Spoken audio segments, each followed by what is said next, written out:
السلام عليكم ورحمة الله وبركاته. يا رب تكونوا في أحسن صحة وأحسن حال. النهاردة إن شاء الله عايزة أقول لكم على المشروب السحري بتاعي واللي أنا مقدرش أستغنى عنه أبدا، وخصوصا في وقت تغيرات الجو اللي زي ده. يلا بينا نعرف إيه فوائد المشروب ده، وبعدين هقول لكم على مكوناته وطريقة تحضيره.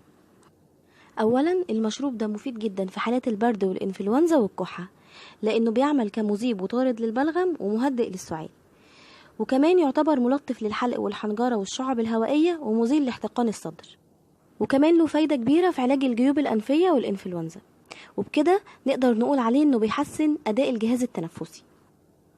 وعلى مستوى الجهاز الهضمي فالمشروب ده يعتبر طارد للغازات ومعالج للحموضة ومهدئ للمغص، وكمان بينظم حركة الجهاز الهضمي فبيمنع الإسهال أو الإمساك، وكمان مهدئ جدا للقيء.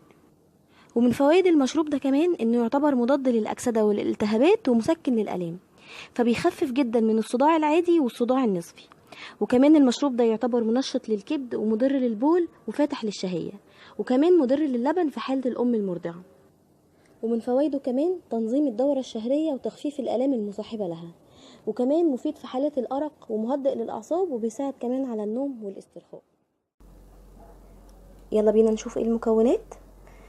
معانا معلقة صغيرة من اليانسون، ومعلقة صغيرة من الزعتر، ومعلقة صغيرة من الشمر، ومعلقة صغيرة من العرقسوس، ويفضل نزود معلقة صغيرة من الكراوية بس للأسف مش عندي دلوقتي. كل المكونات دي مش مطحونة، وكمان محفوظة في عبوة محكمة الغلق علشان ما تفقدش الزيوت الطيارة اللي فيها. طريقة التحضير: هحط كل المكونات في الكوباية وهصب عليها مية مغلية وهغطيها واسيبها لمدة 10 دقايق. لازم تتغطى علشان ما تفقدش الزيوت الطيارة اللي فيها، وكمان ما ينفعش اغليها علشان ما كسرش المكونات الفعالة اللي فيها. دلوقتي انا سبت المشروب متغطي لمدة 10 دقايق، هصفيه وارجع لكم.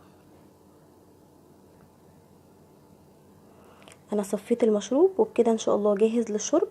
يفضل يتشرب دافي 3 مرات يوميا، منهم مرة قبل النوم، في حالة وجود طبعا حاجة من الأعراض اللي اتكلمنا عليها. أتمنى لكم جميعا الصحة والعافية. لو عجبكم الفيديو أو استفدتوا منه قولولي ده في الكومنتات، وهستنى اللايك والشير والسبسكرايب. شكرا.